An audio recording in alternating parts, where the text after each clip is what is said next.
everyone, my name is Keely. Welcome to my channel. Welcome back if you've been here before. Today I'm going to talk about all the books that I read in the month of July. And I read my most amount of books this year so far with 21 books, which was 7,114 pages. So, quantity-wise, there was a lot. Quality, not so much because my average rating was 3.29. Now, don't get me wrong, I read some of my favorite books of the year this month, but I also read some of my least favorite books of the year so far. So, let's just go ahead and get on into it, and as always, I'm going to talk about these books in the order that I read them in. The first book I read in July was Heartless by Elsie Silver. This is book 2 in the Chestnut Springs series, and this is a single dad nanny trope. So I really don't need to explain too much because all you need to know is there is a man that's a single father, and then the nanny comes in and she's a little bit reckless, a little bit off the walls, something that Cade normally wouldn't go for, but of course they start up this romance. Now, this is a series that everybody is absolutely obsessed with, and I just simply do not get it. This book was so bad for so many reasons. The biggest, glaring, most obvious reason I hated this book, and that I simply cannot understand why anyone would like it, is that every time they would start having sex, they would joke about the son walking in. Like it was no big deal. Like, why would you be okay with your son, your 5-year-old son, walking in and seeing you and this woman like that? No thank you. Another scene that actually happened in this book was they got it on at a children's birthday party.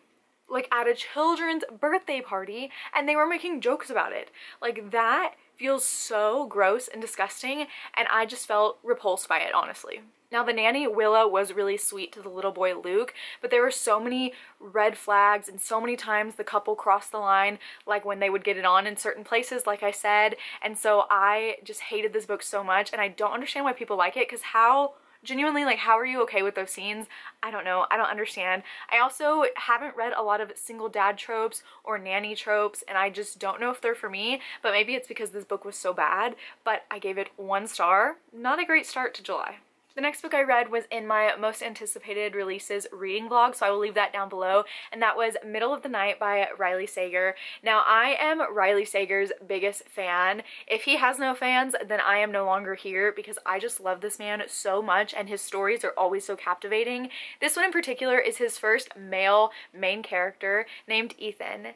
Now, Ethan's life was turned upside down 30 years ago when his best friend was over at Ethan's house. They were camping in the backyard, and when Ethan woke up the next morning, his best friend had been taken and now he is missing, and Ethan has no recollection of what happened, and people don't really believe that he doesn't remember what happened that night. Now, 30 years later, Ethan is actually moving back to that same childhood home, and weird things are starting to happen, which makes him start thinking that his best friend, Billy, might be back. So this one was very intriguing. I had questions all throughout, and I really, really loved the reveals. I will say that I wasn't as hooked with this one as I am with some of his others. I think this one was also a lot slower paced, and it wasn't as unhinged at the end as some of his other books. Honestly, the way this book ended was so heartwarming, and I teared up multiple times because the ending was so great, but also one of the plot twists in here brought tears to my eyes. Like, that's how good the plot twist was, is I immediately started crying because I was like, now that's good writing. So, this one was not my favorite Riley Sager, but I still loved it nonetheless, and I gave it 4 stars. The next 7 books I read for Summerween. I did 7 books in 7 days, and of course I vlogged it all, so I'm not going to go too in-depth with these books, so you can go and watch that vlog if you haven't already. It was so much fun, and the first book I read for Summerween was My Sister, the Serial Killer by Oyen Khan Braithwaite, and this one is very short and cute, and it's all about this girl whose sister is a serial killer, and so she feels the need to protect her sister. I did not like this book. I was enjoying it so much, but I knew the ending would make or break it for me, and unfortunately it broke it for me, and I gave it 2 stars. Next, I read The Locked Door by Frida McFadden. This was my first book by this author, and in this one we follow a woman who, when she was 11 years old, her father was arrested as a serial killer, and now 26 years later, strange murders are starting to happen that make it seem like her father is still out there.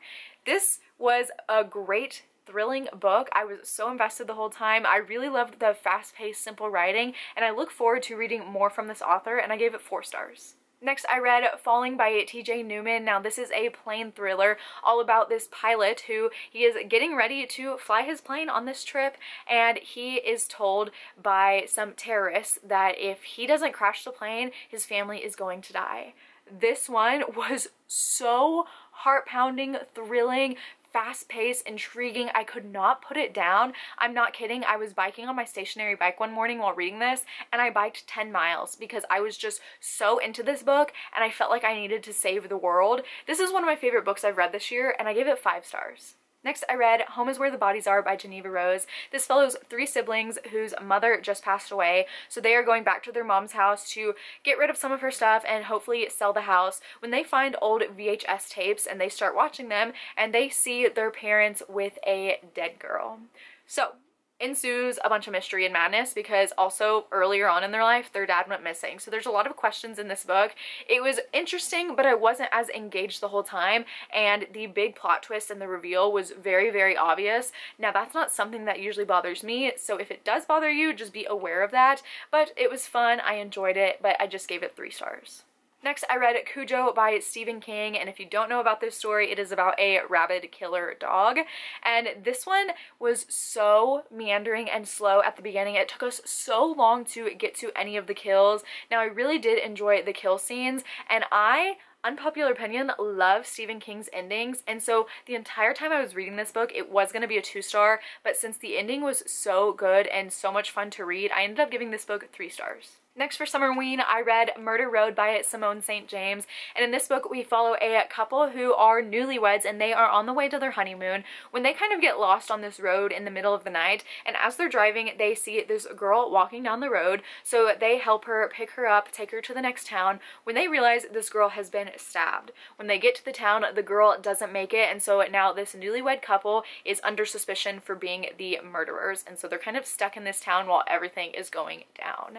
I loved this book so much. It was so engaging and so fast-paced. I loved the little town it was set in because it is a small town, and so you get to meet some of the fun characters as well. They stay in this Airbnb, which is run by this fun old lady that is just like crotchety and mean, but also sweet and charming at the same time. I really enjoyed this one and I gave it 5 stars. The last book I read for Summerween was A Faint Cold Fear by Karen Slaughter. This is book 3 in the Grant County series, and I hated this book so much. It filled me with rage and anger, and I got to the point in this book where I just hated all the characters and I really did not care what happened to any of them. They made so many choices that just kept spiraling and spiraling, and I just hated where this went. This is a detective series. The first book was 5 stars for me, and this is the 3rd book. I enjoyed the second one, but I started hating the characters a little bit, and then this 3rd one I really hate them, and I gave this one 1 star. If I could give it 0, I would. The next 2 books I also read in that most anticipated releases vlog, and the first one I have here is A Novel Love Story by Ashley Poston. I did tab this one and annotate it. Ashley Poston is my favorite author of all time, and this one is her newest release. And in this book, we follow a woman named Elsie who is majorly obsessed with this romance series, and her friends are also obsessed with this series. So every year they get together and have a little book retreat in a cabin, and this year none of her friends can make it. And Elsie has recently gone through a massive heartbreak, so she's not going to let her friends stop her. She's going to go on this retreat by herself. Now, as Elsie is driving to this getaway, she breaks down in this town, and when she wakes up, she realizes that this is the town that her favorite romance series takes place in. Now, this romance series is completely fictional, so she's wondering, why am I in this town? And she ends up meeting this man there that she does not remember from the series, so she's trying to figure out why this man is there, what his storyline is, and if he's a new character, because unfortunately the author of her favorite series can no longer continue writing these books, and so she's trying to figure out if she is there to understand where the story is going. So I just love the idea of being placed inside of your favorite book series. I would love to be placed in an Ashley Poston novel. I love the added magical element that Ashley always puts into her stories. Her other 2 romance books are about grief and understanding your trauma, and this one I would say is about a different kind of grief. Those are about grief where people pass away. This one in particular is grief when somebody chooses not to be with you, because that is still grieving heartbreaking in your own type of way and grief all in its own. I loved getting to see all the characters in this town. The town was absolutely fantastic, and the heartbreaking thing for me is I have seen so many negative reviews about this book, and I fully believe the people giving it negative reviews are the ones that are happily married. And I love that you're happily married, but I think this book is for the girlies who always thought that they would be married by now and they're not, and they feel broken because of it. And that is me, and Ashley Poston writes my soul every single time. She hits it on the mark every single time. This one was no different, and I gave it 5 stars. Next, I read Not in Love by Ali Hazelwood, and in this one we follow a man and a woman. The woman is like this food scientist working at this company, and the man is a part of this business that is trying to take over her company. So naturally, she doesn't like him. They are enemies, but they have this connection, so they start this secret love affair. Now, this book is so unlike Ali Hazelwood's other books, which was so extremely disappointing for me. Even at the beginning, she has an author's note that says, think less rom-com and more erotic romance, and right away when I read that, I knew I'm not gonna like this book. And I didn't, because this book is all about lust. There is no connection between the couple and the love story, if there is even love in this book, because I really don't think it is. It really is all just about sleeping around, and if that's for you, that's great, but unfortunately it's not for me, so I gave this one 2 stars. Next, I read Pure by Jennifer L. Armentrout. This is book 2 in the Covenant series. So in the first book, we meet a girl named Alex who is on the run with her mother. All we know is that she has left the Covenant 3 years ago, and we're not really sure why until something happens to her mother. And so Alex is taken back to the Covenant, and she's really looked down upon because she left 3 years ago, and people are trying to understand why. So she has the choice to either be a servant or to try to train super hard to catch up to her classmates, to kind of be this protector for the purebloods. And of course her trainer is Aiden, who is a pureblood, and now halves and pures are not supposed to be together, but there might be some attraction. Now, this story is also more than just romance. There is a lot of action, there is death, there is good versus evil. If you've read Vampire Academy, this series is very reminiscent of that, minus the vampires and added the Greek mythology.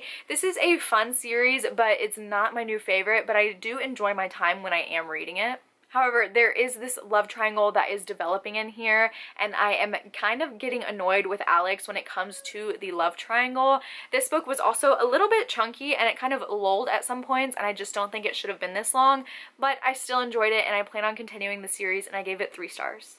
Next, I read Conspirator by Veronica Roth, and this is a Antigone retelling, which I think is Greek. Maybe it's by Sophocles, so I really don't understand a lot of it. It is very, very, very short. I honestly think this would have been better as a full-length novel because I would have been able to understand things more. I honestly don't even know how to describe it to you. This is kind of a sci-fi dystopian world where they are able to take basically the essence, the souls of people, and you can kind of recreate them to have children. I don't really understand what happened or where it went. I was lost the entire time because I do not know the original story. Like I said, if this was a full-length novel, I think I would have been able to understand it more. So because of my lack of knowledge, I gave it 2 stars.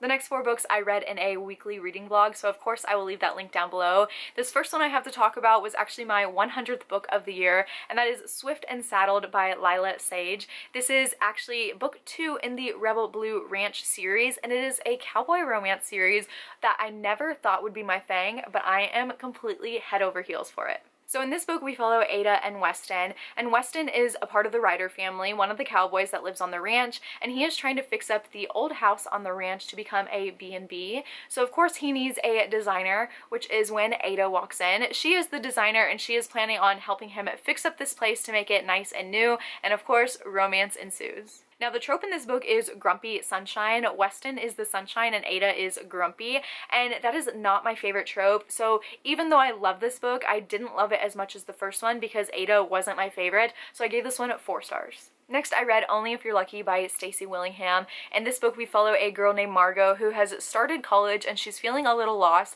until she meets Lucy.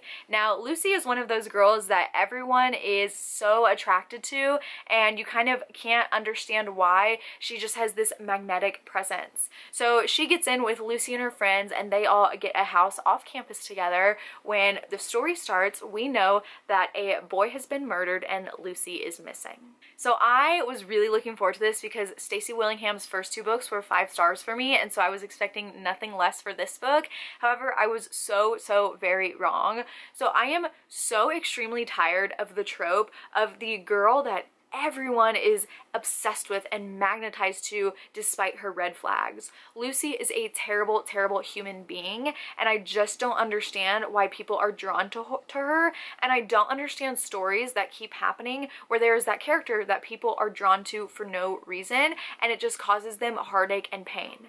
I'm also so tired of the trope where you follow this character, in this case Margot, who is acting one way, and then as soon as she meets someone else, she starts drinking and doing drugs, which is something that she would never have done originally. I'm just so tired of those characters who are so easily bendable and influenced to the tragic, horrible character, and this is what that story was. I hated everyone. I did not feel sorry for them in any way. I thought they all deserved what was coming to them, and I gave this one 2 stars. This was a huge miss for me. Next, I read The Soulmate by Sally Hepworth. In this one, we follow a husband and wife who live on this cliffside, and this cliffside is famous for people going there to unalive themselves. Now, the husband is really good at talking people down. He has talked down every single person that has come there since they moved in, until one day this woman comes there and she ends up jumping off the cliff, and when the wife looks out the window, she sees her husband's hands outstretched as if in a pushing motion, and she finds out later that her husband knew this woman. So this was my first book by Sally Hepworth, and I was not disappointed. I really enjoyed it. I was intrigued the entire way, and I love the unsettling feeling you get while reading this book. It created a really great atmosphere. The reveals for each little question were really interesting, and I feel like they were subtle but shocking all at the same time, and I gave this one 4 stars. Next, I read Butcher and Blackbird by Bryn Weaver. In this book, we follow Sloane and Rowan, who are serial killers. At the beginning of this book, Sloane has gone to kill this man, and she gets trapped in this cage, and Rowan shows up and takes her out of the cage, and they kind of start this friendship and this friendly competition of who can kill the most people. Now, the catch is here, Sloane and Rowan aren't just your typical serial killers. They kill other serial killers. So it's kind of, you know, justified in a way because they're killing off the bad guys. And this isn't just a serial killer book. This is a romance where Sloane and Rowan are slowly falling in love with each other. So this book was really fun because it takes so many of my interests. You have thriller, horror, romance all in one, and the fascination with these crimes as well. It was gruesome and gory, but also super romantic. I think, dare I say, the spicy scenes in this book were the best scenes I've ever read. And that's saying a lot. But I really enjoyed it. It is not a new favorite romance, however, so I gave it 4 stars, but I am really looking forward to the rest of the series. Next, I read Dungeons and Drama by Christy Boyce. This is a young adult romance about this girl named Riley who is obsessed with musicals. Now, recently she's been going through a heartbreak because her boyfriend rudely broke up with her, and her love of musicals has actually led her to get in trouble with her parents. So she is grounded, so she is forced to work in her father's game store. Now, one of her co-workers at this game store is Nathan Wheeler, who is one of her classmates at school, and Riley actually convinces Nathan to fake date her. So Nathan is a part of this Dungeons and Dragons game that takes place at the store, and there's this girl that plays that he is completely obsessed with. So Riley says, hey, maybe if we fake date, we can make her jealous so that she'll want you, and while we're at it, we can make my ex-boyfriend mad that I'm dating you as well. So this is all about fake dating, Riley's love for musicals, Nathan's love for Dungeons and Dragons, and Riley also learning the game as well. So this is like all nerdy things in one, because the devastating thing is for Riley, the school musical this year has been canceled. So throughout the story, she is also campaigning and trying to make a plan to bring the musical back. So the fake dating in here was so good. The tension and the chemistry between Riley and Nathan really jumped off the page, and I found out reading this book I love Dungeons and Dragons. I've never played it, I haven't really looked into it, but I've discovered I absolutely love reading about it. That was one of my favorite parts of this book. I also love that Riley is so passionate about musicals and theater because you really got to see her passion throughout this story. The romance was just so cute. Nathan was so great to Riley, and I love seeing their growth throughout this story. And Riley's connection with her parents and that relationship as well grew throughout the story, and I just absolutely loved it. I believe this is going to be a companion series, and I cannot wait to see what else happens. I gave this one 5 stars. It is one of my new favorite romances and one of my favorite books of the year. So the next book I read was With a Little Luck by Marissa Meyer. This is book 2 in the Fortuna Beach series, and in this one we follow Jude, who is the brother of the main girl in the first book. So in this book, basically, Jude is magically gifted with luck. He becomes extremely lucky, and over time he starts realizing that it might be more of a curse. So the fun thing about this book is that Jude also plays Dungeons and Dragons, which I didn't realize when I picked this up that I was reading back-to-back D&D books, but like I said, I discovered that is something now that I really love in books. Now, Jude is also an artist, so there are comic strips throughout this book of this comic he is writing about their Dungeons and Dragons game. And throughout the book, Jude also, because he is super lucky, gets a date with this girl he has been in love with the whole time. I love seeing that relationship develop, but also the relationship with the other people in his life and how it develops, but also the realization that Jude gets that maybe it's not great to be lucky all the time. The character development in this was really great because Jude is kind of nerdy and shy, and it was great to see him kind of understand who he is, what he likes, who he likes, all of those things. I really think the idea of always having good luck is really intriguing, and I actually liked this book more than the first one, which was a pleasant surprise.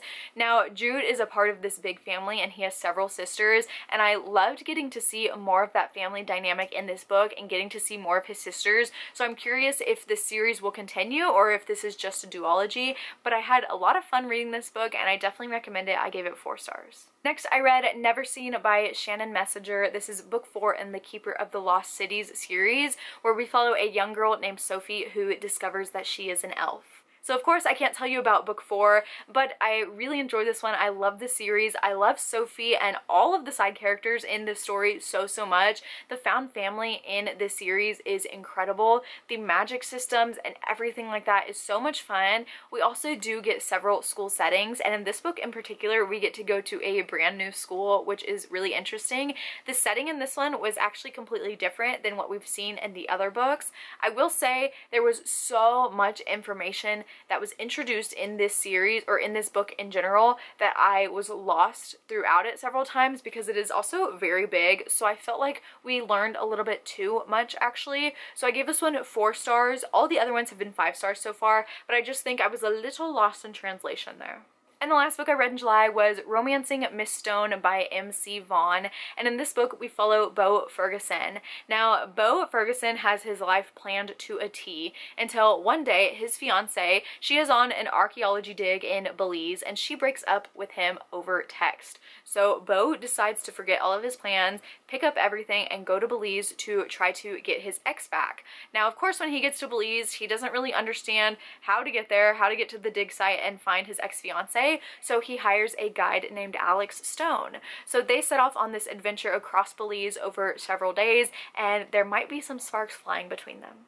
Now, I was really excited about this because it had a lot of buzzwords for me: archaeology, adventure, travel. I love all of those things, but unfortunately this one, I just didn't feel anything for it. I didn't hate it, I didn't love it, I just truly felt indifferent about it. And because of that indifference, I ended up giving this one 2 stars. Alright, reading 21 books in a month is all fun and games until it's time to film your wrap-up. But those are all the books that I read in the month of July. Let me know down below what your favorite book of the month was. If you have made it this far in the video, go ahead and leave the palm tree emoji. But that is it. Thank you so much for watching. As always, all my social media links will be down below, and I will see you next time. Bye!